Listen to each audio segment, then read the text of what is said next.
Hiroshima. The name itself would come to define a century.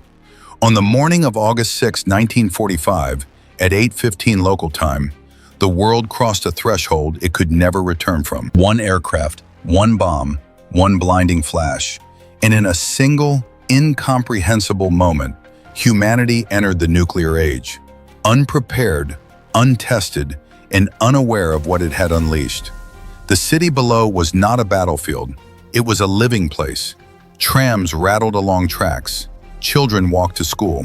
Shopkeepers raised their shutters to the warm summer air. Little did they know, history was descending from the sky. High above Hiroshima, Japan, an American B-29 superfortress, Enola Gay, from the 509th Composite Group, United States Army Air Forces, cruised at 31,000 feet.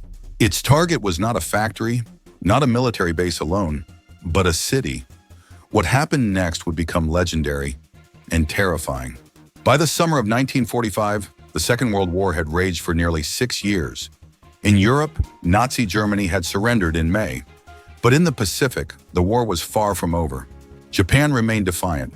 Despite catastrophic losses at Saipan, Iwo Jima, and Okinawa, the Imperial Japanese government showed no sign of unconditional surrender. Japan remained defiant. American planners estimated that an invasion of the Japanese home islands, Operation Downfall, could cost hundreds of thousands of Allied casualties and potentially millions of Japanese lives. President Harry S. Truman, newly in office after the death of Franklin D. Roosevelt, faced an impossible decision. Since 1942, the United States had secretly pursued a weapon unlike any other, the Manhattan Project.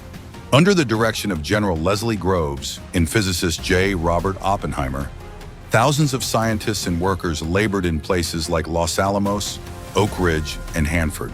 Their goal harnessed the power of atomic fission. By July 1945, they had succeeded.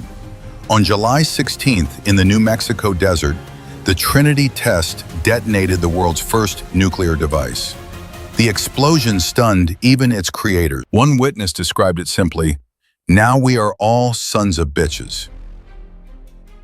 Japan was given a final warning, the Potsdam Declaration. Surrender or face prompt and utter destruction. Tokyo did not respond. The order was given. In the early hours of August 6th, Enola Gay lifted off from Northfield, Tinian Island, at 2:45 a.m. local time. At the controls was Colonel Paul W. Tibbets Jr., a veteran bomber commander. The aircraft carried a single weapon in its bomb bay, Little Boy. It was a uranium-235 gun-type atomic bomb, weighing nearly 9,700 pounds. There had been no full-scale test of this design.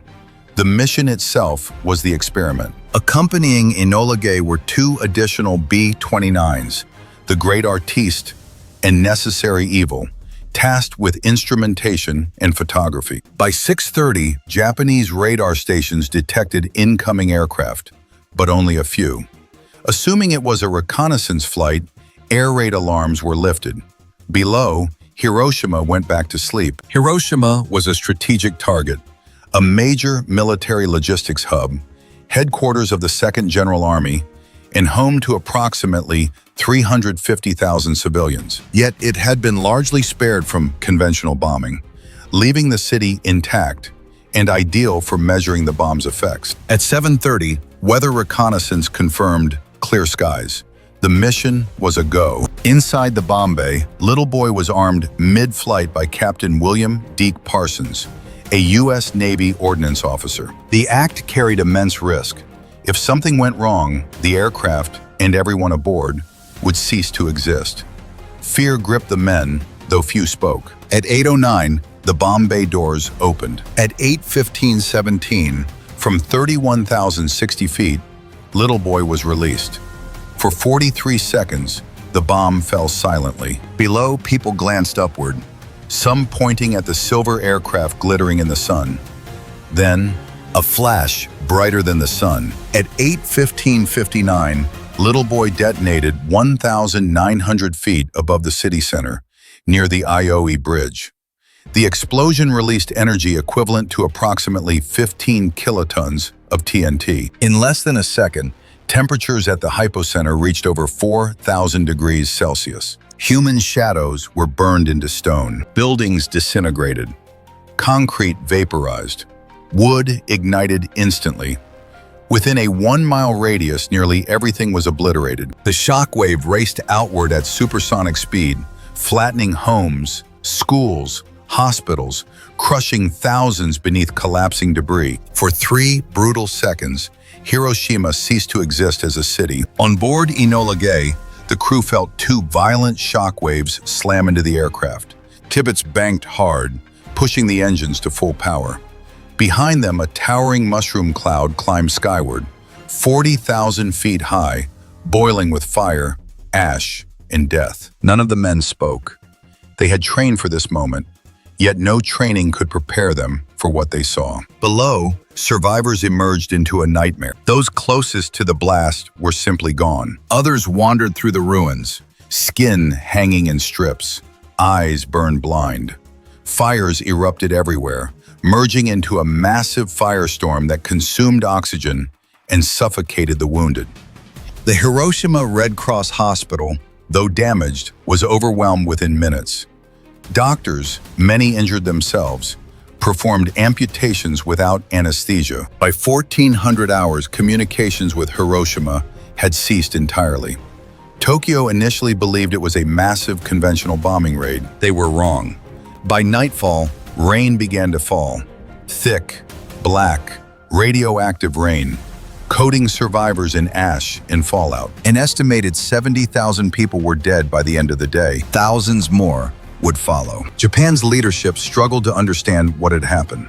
Reports spoke of a single bomb destroying an entire city. Some refused to believe it was possible. The world had changed, but not everyone realized it yet. On August 8th, the Soviet Union declared war on Japan, launching a massive offensive into Manchuria.